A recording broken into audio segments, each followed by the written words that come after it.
तो हेलो दोस्तों, कैसे हैं आप लोग। आई होप आप सभी लोग अच्छे होंगे। तो आज का जो वीडियो लेक्चर बनने वाला है वो धातु और अधातु के पर मतलब ये थर्ड लेक्चर है, ठीक है। इसमें हम लोग देखेंगे आज कि धातुएं जल के साथ अक्रिया करती हैं तो क्या बनता है, ठीक है। तो चलिए यहाँ पर देखिए, लिखा है कि धातुएं जब जल के साथ अक्रिया करती हैं तो क्या होता है। तो यहाँ हम लोग देखेंगे, हम वैसे बता सकते हैं आपको कि धातुएं जो हैं जब जल के साथ अक्रिया करती हैं तो या तो ऑक्साइड्स बनाती हैं या तो हाइड्रोक्साइड बनाती हैं। साथ ही साथ उनके हाइड्रोजन गैस भी निकलती है, ठीक है। तो ये क्रियाएं धातु के साथ होता है। अब हम लोग यहाँ देखेंगे, पहले इसमें मतलब फिगर में एक बना हुआ है यहाँ पर, उसको आप देख लीजिए। लिखा है धातु पर भाप की क्रिया, धातुएं हैं उस पर भाप की क्रिया हो रही है। तो यहाँ बर्नर है एक प्रकार का, और जल से भीगा कांच तंतु ये है, और धातु इसके अंदर दिख रही होगी आपको, और क्लैंप है इस तरीके का, निकासी नली और क्वथन नली है, स्टैंड है इसके ऊपर बना हुआ, या हाइड्रोजन गैस यहाँ पर मतलब इकट्ठा हो रहा है, ये जार है, और इस तरीके से सारी चीज़ें बनी हुई हैं। तो यहाँ पर मतलब जल से भीगा कांच तंतु है ये, मतलब इसमें जल समझ लीजिए है और धातु, इन दोनों के बीच में रिएक्शन हो रहे हैं, और फिर उसके बाद इन नली से होकर के हाइड्रोजन गैस जो निकलती है वो यहाँ इकट्ठा हो रही है, ठीक है। तो चलिए हम लोग पहले यहाँ पर क्रियाकलाप को समझते हैं। इस क्रियाकलाप में शिक्षक के सहयोग की आवश्यकता है, तो आप ये करेंगे तो इसमें शिक्षक की सहयोग की बहुत ही आवश्यकता होगी। और क्रियाकलाप 3.9 की तरह समान धातुओं के नमूने एकत्र कीजिए, मतलब कई धातुएं आपको लेनी है, ये नहीं कि एक ही धातु लेनी है। ठंडे जल से आधे भरे बीकर में नमूने के छोटे टुकड़े को अलग अलग डालिए। क्या करना है, ठंडे जल लेना है, उसके कई बीकर, और उनमें इन धातुओं को डालना है। छोटे छोटे टुकड़ों को अलग अलग डालिए। कौन सी धातु ठंडे जल से अपक्रिया करती है। ठंडे पानी के साथ अपक्रियाशीलता के आधार पर उन्हें आरोही क्रम में व्यवस्थित कीजिए। फिर उसके बाद इन्हें आरोही क्रम में क्या करना होगा, व्यवस्थित करना होगा, ठीक है, जो ठंडे जल के साथ अपक्रिया कर रहे होंगे। ठीक, आगे देखते हैं। क्या कोई धातु जल में आग उत्पन्न करती है। कोई धातु जल में आग उत्पन्न करती, तो ऐसा एक धातु करती है, सोडियम, ठीक है। थोड़ी देर बाद क्या धातु जल में तैरने लगती है, ये भी देखना है आपको। जो धातुएं ठंडे जल के साथ अपक्रिया नहीं करती उन्हें बीकर में डालिए जो गर्म जल से आधे भरे हुए हों। ठीक है, उन्हें ऐसे बीकर में डालिए जो गर्म जल से आधे भरे हुए हों। तो ठंडे जल से जो अपक्रिया नहीं कर रहे हैं उन्हें गर्म जल में जो ठंडे जल से अपक्रिया नहीं कर रहे हैं उन्हें गर्म जल में अपक्रिया कराइए, ठीक है, उसको गर्म जल में डालिए। जो धातुएं गर्म जल के साथ अपक्रिया नहीं करती हैं उसके लिए चित्र 3.3 की तरह उपकरण व्यवस्थित कीजिए, ऐसा बनाइए उपकरण, ठीक है, तथा भाप के साथ उसकी अपक्रिया को प्रेक्षित कीजिए। तो भाप वाला सिस्टम उसमें लगाइए, ठीक है, इस तरीके के। और कौन सी धातुएं भाप के साथ अपक्रिया नहीं करती हैं। कोई धातुएं जो भाप के साथ अपक्रिया नहीं करती होंगी, तो जल के साथ अपक्रिया के आधार पर धातुओं का आरोही क्रम में व्यवस्थित कीजिए, मतलब आरोही क्रम में व्यवस्थित कीजिए और अवरोही क्रम में आपको व्यवस्थित करना है, ये सारी चीज़ें करा के, ठीक है। तो यहाँ क्लियर आपको दिख रहा होगा, एक सेकेंड, हाँ, अब जाके क्लैरिटी आई होगी, वो टॉर्च बंद थी। तो यहाँ से आप देख सकते हैं, ठीक है। देखिए, जल के साथ अपक्रिया करके धातुएं हाइड्रोजन गैस तथा धातु ऑक्साइड उत्पन्न करती हैं। जल के साथ जब धातुओं का हम लोग रिएक्शन कराते हैं तो हाइड्रोजन गैस, साथ ही साथ हाइड्रोजन गैस पहले तो मान लीजिए हाइड्रोजन गैस निकलता ही है, और धातु ऑक्साइड्स भी बनाते हैं। जो धातु ऑक्साइड जल में घुलनशील है, जो धातु ऑक्साइड जो धातु ऑक्साइड आपका बन रहा है उस धातु ऑक्साइड को जल में घुलनशील है, अगर जल में घुल जा रहा है, घुलता है, तो जल में घुलकर धातु हाइड्रोक्साइड प्रदान करते हैं। जो धातु ऑक्साइड जल में घुलनशील है, जो धातु ऑक्साइड जल में घुलते हैं, वे क्या बना रहे हैं? जल में घुलकर धातु हाइड्रोक्साइड प्रदान करते हैं। लेकिन सभी धातुएं जल के साथ अभिक्रिया नहीं करती हैं। ये बातें आपको पता होनी चाहिए कि सभी धातुएं जल के साथ अभिक्रिया नहीं करती हैं। धातु प्लस जल, धातु ऑक्साइड प्लस हाइड्रोजन गैस। धातु का जल के साथ अभिक्रिया कराएंगे तो धातु ऑक्साइड और हाइड्रोजन गैस निकलेगी। धातु ऑक्साइड प्लस जल अगर आप मिला रहे हैं तो धातु हाइड्रोक्साइड बनेगा। इस बात पर भी ध्यान दीजिएगा, ठीक है। पोटेशियम एवं सोडियम जैसी धातुएं ठंडे जल के साथ तेजी से अभिक्रिया करती हैं। जो पोटेशियम और सोडियम है ठंडे जल के साथ बहुत तेजी से अभिक्रिया करती हैं। सोडियम तथा पोटेशियम की अभिक्रिया तेज तथा उष्मा छिपी होती है। इससे उत्सर्जित हाइड्रोजन तत्काल प्रज्वलित हो जाती है, मतलब तुरंत वो जल जाता है।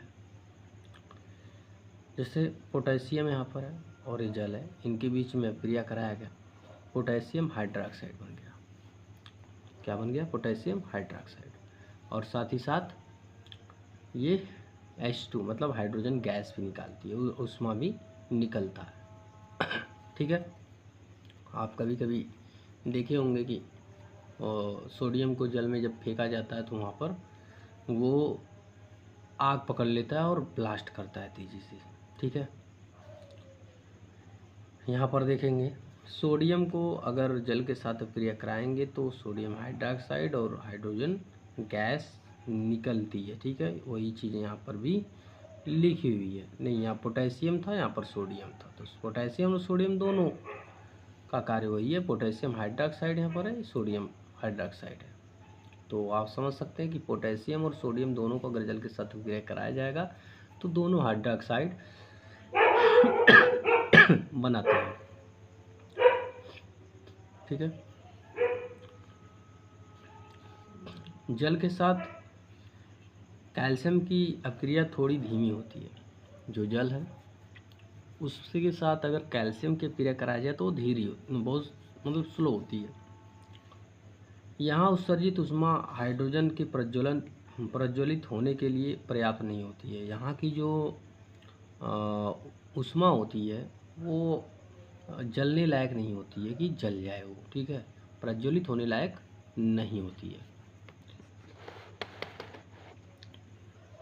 ठीक है। क्योंकि उपरोक्त अभिक्रिया में उत्पन्न हाइड्रोजन गैस के बुलबुले कैल्शियम धातु की सतह पर चिपक जाते हैं। ध्यान दीजिएगा, क्योंकि जो उपरोक्त अभिक्रिया हो रही है उसमें जो उत्पन्न हाइड्रोजन गैस के बुलबुले होते हैं, हाइड्रोजन गैस के बुलबुले कैल्शियम धातु की सतह पर क्या कर जाते हैं? चिपक जाते हैं। अतः कैल्शियम तैरना प्रारंभ कर देता है। क्या कर देता है? तैरना प्रारंभ कर देता है।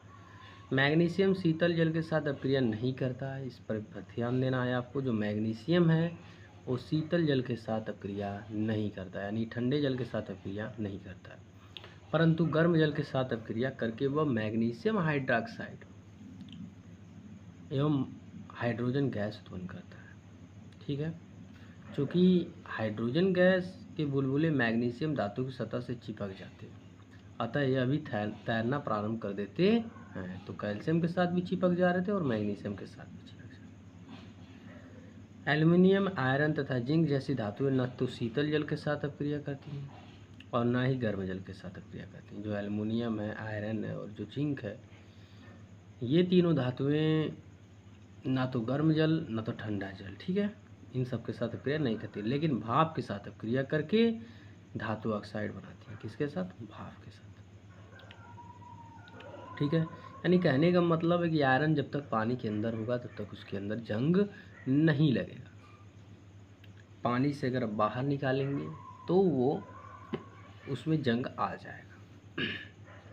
एल्युमिनियम और यहाँ पर आप देख सकते हैं कि जल है, दोनों का कराया गया यहाँ पर रिएक्शन, तो एल्युमिनियम ऑक्साइड यहाँ पर बन जा रहा है। Al2O3 है, बहुत ध्यान देना इसमें। Al2O3 इसका फार्मूला है और साथ ही साथ हाइड्रोजन गैस मिल रहा है, ठीक है। और यहाँ पर फेरस को जल के साथ अपक्रिया कराएगा तो फेरस ऑक्साइड, ठीक है, एक फेरस ऑक्साइड होता है, एक फेरिक ऑक्साइड होता है। तो ये फेरस ऑक्साइड बनाएगा और साथ ही साथ हाइड्रोजन गैस भी बनेगा, ठीक है। आगे बढ़ते हैं। लेड, कॉपर, सिल्वर तथा गोल्ड जैसी धातुएं जल के साथ बिल्कुल अपक्रिया नहीं करती। ये जो लेड है, कॉपर है, सिल्वर है, गोल्ड है, ये लेड, कॉपर, सिल्वर, गोल्ड जैसी धातुएं जल के साथ अपक्रिया बिल्कुल ही नहीं करती, ठीक है। यहाँ तक आपको आई होप क्लियर हो चुका होगा। अब क्या होता है जब धातुएं अम्लों के साथ अपक्रिया करती हैं। तो अब हम लोग देखेंगे कि धातुओं का अम्लों के साथ जब अपक्रिया होता है तो क्या देखने को मिलता है।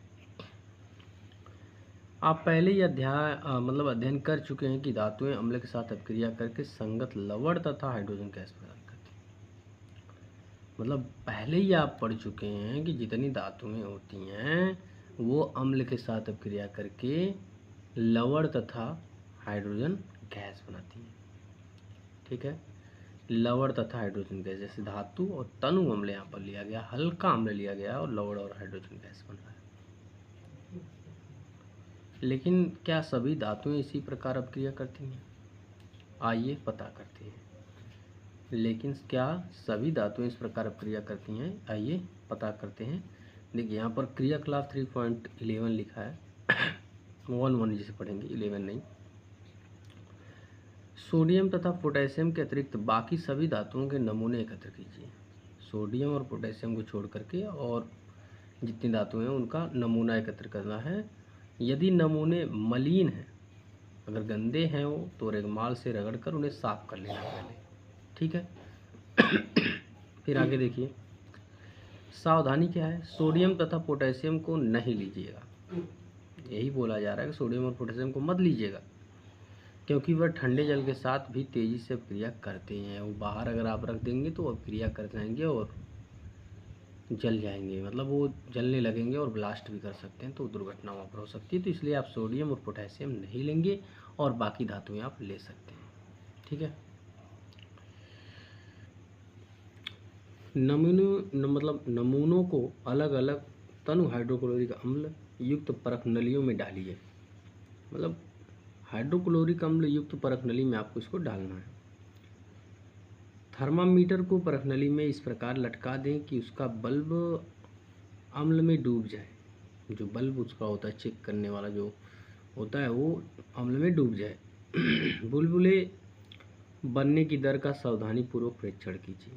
कौन सी धातुएं तनु हाइड्रोक्लोरिक अम्ल के साथ तेजी से क्रिया करती हैं। तो यहाँ पर आप देखिए कौन सा बहुत तेजी से क्रिया कर रहा है हाइड्रोक्लोरिक अम्ल के साथ। आपने किस धातु के साथ सबसे अधिक ताप रिकॉर्ड किए, ये भी चेक करना है कि आप किस पर ज़्यादा टेम्परेचर मतलब हो जा रहा है, किस धातु के साथ। तनु अम्ल के साथ अभिक्रियाशीलता के आधार पर धातुओं को अवरोही क्रम में व्यवस्थित कीजिए। और अवरोही क्रम में आपको इसको क्या करना है, व्यवस्थित करना है इन धातुओं के परीक्षण करके, ठीक है। तो आइए आगे देखते हैं और समझते हैं।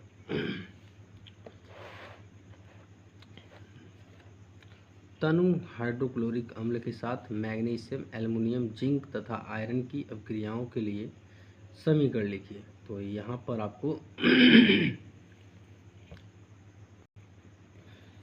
सॉरी थोड़ा सा गला खराब हो चुका है, फिर भी देखते हैं यहाँ पर कि तनु हाइड्रोक्लोरिक अम्ल के साथ और मैग्नीशियम, एल्युमिनियम, जिंक और आयरन की जो धातुएं हैं उनकी अभिक्रिया का समीकरण आपको लिखना है, अभिक्रिया कराना है और उनके समीकरण लिखने हैं।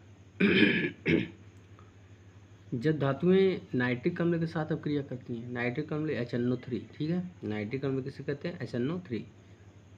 मतलब इनके साथ जब धातुएं करती हैं, अपक्रिया करते हैं, तब हाइड्रोजन गैस उत्सर्जित नहीं होती है। इस बात पे भी बहुत ध्यान देना होगा, बहुत गहराई चलता है यहाँ पर, ठीक है। कि धातुएं जब हैं कि नाइट्रिक अम्ल के साथ अपक्रिया नहीं करती, सॉरी नाइट्रिक अम्ल के साथ जब अपक्रिया करती हैं, जो धातुएं नाइट्रिक अम्ल के साथ जब अपक्रिया करती हैं तो वहाँ पर हाइड्रोजन गैस उत्सर्जित नहीं करती हैं, क्योंकि HNO3 एक प्रबल ऑक्सीकारक होता है जो उत्पन्न हाइड्रोजन को ऑक्सीकृत करके जल में परिवर्तित कर देता है, और जो हाइड्रोजन गैस को ये है जल बना देता है एवं स्वयं नाइट्रोजन के किसी ऑक्साइड N2O, NO2 में अपचयित हो जाता है और स्वयं इन सब में परिवर्तित हो जाता हो। लेकिन मैग्नीशियम Mg और मैग्नीज अति तनु HNO3 के साथ अपक्रिया कर H2 गैस उत्पन्न करते हैं। मतलब ये दोनों जो है मैग्नीज और मैग्नीशियम, ये दोनों अगर HNO3 के साथ अपक्रिया करेंगे तो हाइड्रोजन गैस बनाते हैं। इस बात पर भी ध्यान देना है। ठीक है, यहाँ तक आपको क्लियर हो चुके होंगे। क्रियाकलाप 3.11 में आपने देखा कि बुलबुले बनने की दर मैग्नीशियम के साथ सबसे अधिक थी। जो मैग्नीशियम थी उसके साथ सबसे ज़्यादा बुलबुले बनते थे। इस स्थिति में अपक्रिया सबसे अधिक ऊष्माक्षेपी थी, सबसे ज़्यादा ऊष्माक्षेपी मैग्नीशियम के साथ थी। अपक्रियाशीलता इस क्रम में घटती है। मैग्नीशियम का मतलब यहाँ पर अपक्रियाशीलता ज़्यादा है, फिर एल्युमिनियम का है, उससे कम जिंक का, फिर फेरस का। कॉपर की स्थिति में ना तो बुलबुले बनते हैं और ना ही ताप में कोई परिवर्तन होता है। इससे पता चलता है कि कॉपर तनु HCl के साथ अपक्रिया नहीं करती है। जो कॉपर होती है तनु HCl के साथ अपक्रिया नहीं करती है। ठीक है ना, आगे बढ़ते हैं, चीज़ों को समझते हुए चलते हैं।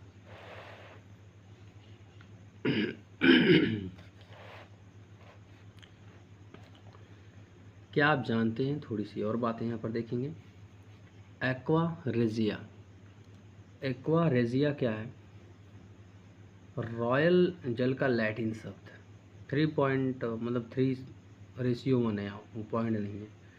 3:1 के अनुपात में एक्वा रेजिया पे ध्यान दीजिएगा। 3:1 के अनुपात में सांद्र हाइड्रोक्लोरिक अम्ल, कैसा? सांद्र हाइड्रोक्लोरिक अम्ल एवं सांद्र नाइट्रिक अम्ल का ताज़ा मिश्रण होता है। मतलब 3 क्वांटिटी में 3 आपको सांद्र हाइड्रोक्लोरिक अम्ल और 1 आपको सांद्र नाइट्रिक अम्ल लेना है। ठीक है, इनको मिलाना है तो वही एक्वा रेजिया होता है। मतलब 3 यूनिट या 3 ढक्कन आप सांद्र हाइड्रोक्लोरिक अम्ल लीजिए और 1 ढक्कन HNO3 ले लीजिए। ठीक है, नाइट्रिक अम्ल ले लीजिए और इन दोनों को मतलब 3 ढक्कन HCl, ठीक है, और 1 ढक्कन HNO3 यानी सांद्र नाइट्रिक अम्ल लीजिए। दोनों मिलाइए तो वही एक्वा रेजिया बन जाता है। ये देखिए क्या करता है, इसके कारनामे क्या हैं। यह गोल्ड को गला सकता है, तगड़ा है ये गोल्ड तक को गला सकता है, जबकि दोनों में से किसी अम्ल में अकेले यह क्षमता नहीं होती। मतलब अकेले अगर हाइड्रोक्लोरिक अम्ल लीजिएगा उसमें सोना डालिएगा तो ये नहीं गला पाएगा। HNO3 में अगर सोना डालिएगा तो नहीं ये गला पाएगा। अगर दोनों मिला करके एक्वा रेजिया बना लिया गया, उसके अंदर सोने को डाला गया तो उसको गला देता है। इतनी पावर आ जाती है इसमें। एक्वा रेजिया भवकता द्रव होने के साथ साथ प्रबल संक्षारक है। बहुत मतलब भवकता द्रव होने के साथ साथ क्या है, प्रबल संक्षारक भी है। यह उन अभिकर्मकों में से एक है जो गोल्ड एवं प्लैटिनम को गलाने में समर्थ होता है। प्लैटिनम को भी गला दे। ठीक है, अन्य धातु लवणों के विलयन के साथ धातुएं कैसे अक्रिया करती हैं। मतलब कह रहा है अन्य धातु लवणों के विलयन के साथ धातुएं कैसे अक्रिया करती हैं। जो अन्य धातुएं हैं वो लवणों के विलयन के साथ धातुएं कैसे अक्रिया करती हैं, उन्हें हमें देखना है। ठीक है, तो यहाँ पर देखते हैं क्रियाकलाप में क्या बातें आपको बताई गई हैं। ठीक है, क्लियर आपको यहाँ तक दिख रहा होगा। ठीक है, समझिए यहाँ पर कॉपर का स्वच्छ तार एवं आयरन की एक कील लीजिए। कॉपर की तार लेना है आपको और आयरन की एक कील लीजिए। कॉपर के तार को परख नली में रखें। कॉपर के तार को परख नली में रखना है और रखें। आयरन सल्फेट की विलयन तथा आयरन की कील को दूसरी परख नली में रखें। कॉपर सल्फेट के विलयन में डाल दीजिए। 20 मिनट के बाद आपने प्रेक्षण को रिकॉर्ड कीजिए। आपको किस परख नली में कोई अपक्रिया हुई है इसका पता चलता है। किस आधार पर आप कह सकते हैं कि वास्तव में कोई अपक्रिया हुई है? क्या आप अपने प्रेक्षणों को क्रियाकलाप इतने से कोई संबंध स्थापित कर सकते हैं? इस अपक्रिया के लिए संतुलित रासायनिक संयुक्त लिखिए, यह किस प्रकार की अपक्रिया है। तो आपको इसके बारे में जानना पड़ेगा। तो यहाँ पर पीछे दिया ही होगा, इसके बारे में देखिएगा। अपक्रियाशील धातु अपने से कम अपक्रियाशील धातु को उसकी यौगिक के विलयन या गलित अवस्था से विस्थापित कर देती है।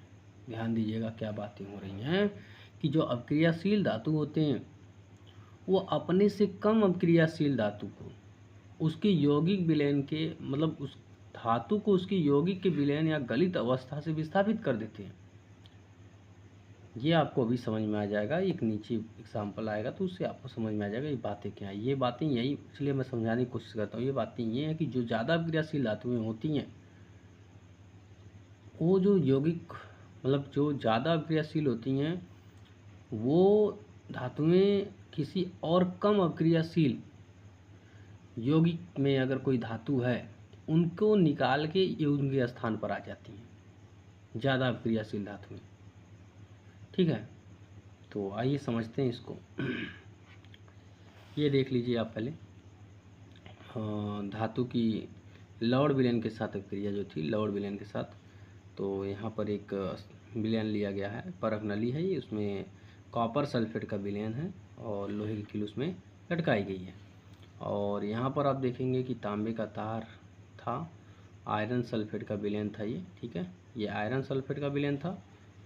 ठीक है, और इसमें कॉपर सल्फेट का विलयन था। इसमें परख नली स्टैंड है, इसमें भी तांबे का तार इसके अंदर लटकाया गया है। तो आप देख सकते हैं दोनों में क्या परिवर्तन आ चुका है।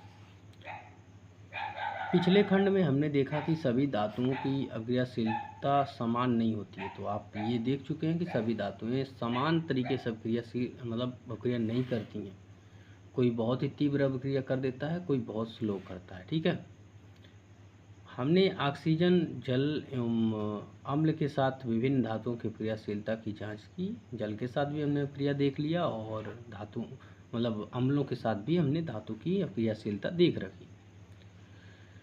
लेकिन सभी धातुएं इन अभिकर्मकों के साथ अपक्रिया नहीं करती हैं। ये भी बात हमने देखी थी कि सभी जो धातुएं होती हैं अभिकारकों के साथ, जैसे अभिकारक के तौर पर आप ले सकते हैं जल या ऑक्सीजन, या आप बोल सकते हैं कि अम्ल। ठीक है, अम्ल क्षार, इन सब के साथ अपक्रिया नहीं करती हैं।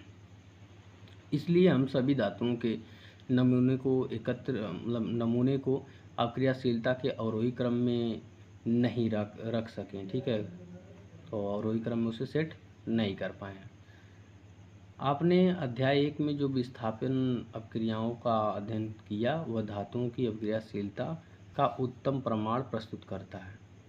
तो अभी आप यहाँ पर ध्यान दीजिएगा, एक बात आपको बताया गया कि विस्थापन अपक्रियाओं का अध्ययन। तो विस्थापन अपक्रिया यहाँ पर नहीं होती है, वो एक अलग ही चैप्टर है, वहाँ पर आपको बताया जाता है अपघटन अपक्रिया, विस्थापन अपक्रिया, प्रतिस्थापन अपक्रिया। तो वहाँ पर आपको अपक्रियाओं में ये चीज़ें बताई जाती हैं। ठीक है, का उत्तम प्रमाण प्रस्तुत करता है। इसे समझना बहुत ही आसान एवं सरल है। अगर धातु ए धातु बी को उसके विलयन से विस्थापित कर देती है तो वह धातु बी की अपेक्षा अधिक अपक्रियाशील है। ये बातें मैंने अभी आपको बताया हुआ है।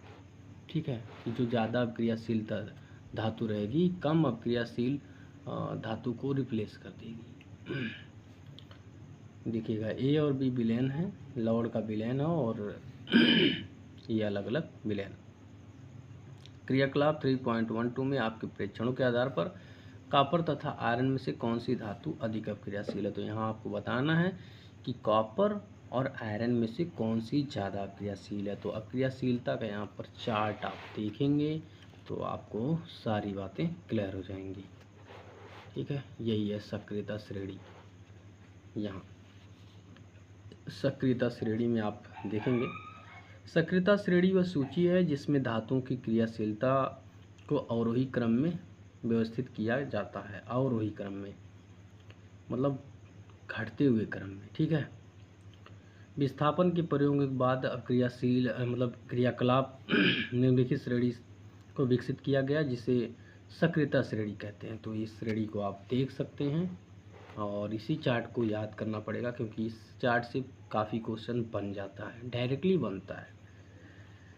तो सबसे अधिक अभिक्रियाशील धातु है पोटेशियम, फिर सोडियम, कैल्शियम, ठीक है। Potassium, sodium, calcium, magnesium, aluminium है। Zinc, iron, lead, hydrogen, copper, mercury, silver, gold है। लास्ट में गोल्ड है, ये ध्यान देना है, सिल्वर और गोल्ड लास्ट में है।